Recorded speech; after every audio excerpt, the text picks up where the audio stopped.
नमस्कार दोस्तों, आज मैं आपको पीपल देव की कहानी सुनाने जा रही हूँ। बहुत समय पहले की बात है। किसी गांव में एक किसान रहता था जिसका नाम रमेश था और उसकी पत्नी का नाम कमला था। रमेश खेती करके अपना घर चलाता था। रमेश की कोई संतान नहीं थी। दुर्भाग्यवश रमेश की जब भी कोई संतान होती तो वह अकाल मृत्यु को प्राप्त हो जाती। इसी तरह रमेश को 6 पुत्र हुए और 6 पुत्रों की मृत्यु हो गई। इस दुख के कारण रमेश व उसकी पत्नी कमला हमेशा दुखी रहते थे। धीरे धीरे समय बीतता है। रमेश और कमला बढ़ती उम्र के साथ और दुखी रहने लगते हैं। अब ऐसा समय आ गया कि रमेश के पास जो भी पशु थे वह सारे दूध देना बंद कर दिए। अब खेती में भी उपज बहुत कम होने लगी।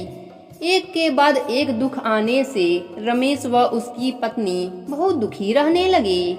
रमेश व उसकी पत्नी उदास होकर खेत पर बैठे थे तो रमेश की नज़र खेत में लगे पीपल पर गई।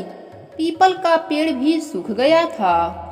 एक बार की बात है, रमेश और कमला पीपल के पेड़ के नीचे बैठकर अपने ऊपर आए एक के बाद एक दुखों के बारे में बात कर रहे हैं। संतान खोने का दुख तो था ही, लेकिन इन संकटों से उनका मन बहुत ही दुखी हो गया। वह दोनों बातें करते करते जोर जोर से रोने लगे। तभी उधर से एक महात्मा गुजर रहे थे।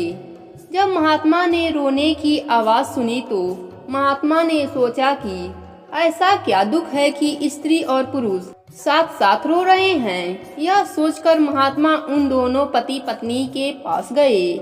रमेश और कमला ने जब महात्मा को देखा तो वह दोनों हाथ जोड़कर खड़े हो गए और महात्मा को प्रणाम किया।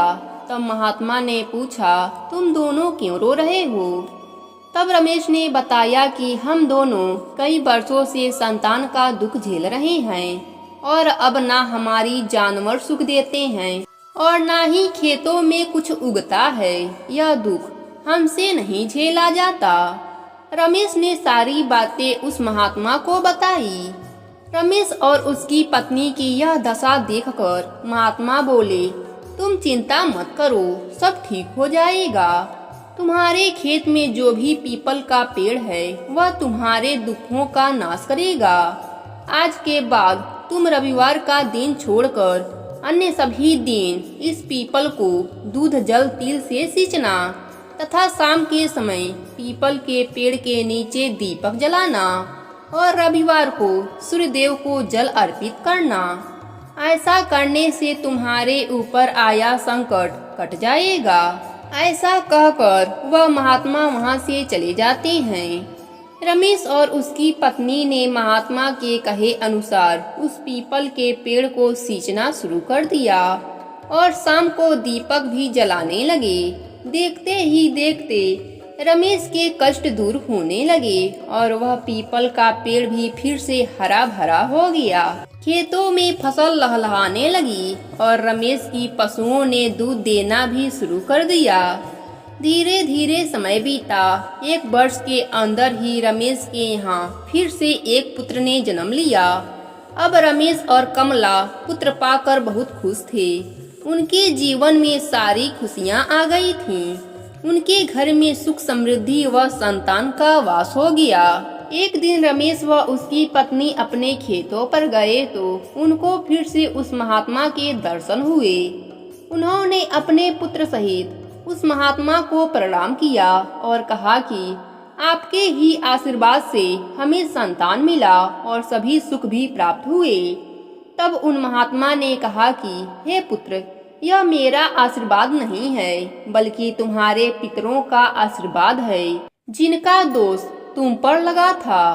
पितृ दोष होने पर घर में संतान नहीं होती, कर्ज होने लगता है, घर से लक्ष्मी चली जाती हैं, दरिद्रता का वास हो जाता है और अकाल मृत्यु का भय बना रहता है।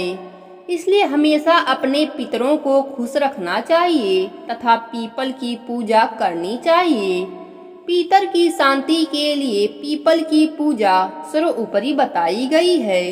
इसलिए प्रत्येक मनुष्य को पितरों की शांति के लिए पीपल को जल अर्पित करना चाहिए। जब पितृ प्रसन्न होते हैं तो मनुष्य पर कोई संकट नहीं आता और उनके जीवन में खुशहाली बनी रहती है। हे पीपल देव, जैसे आपने इस किसान दंपत्ति पर कृपा करी, वैसे ही अपने सभी भक्तों पर अपनी कृपा बनाए रखना। कहानी अधूरी हो तो पूरी करना, पूरी हो तो मान रखना। प्रेम से बोलिए पीपल देव की जय हो।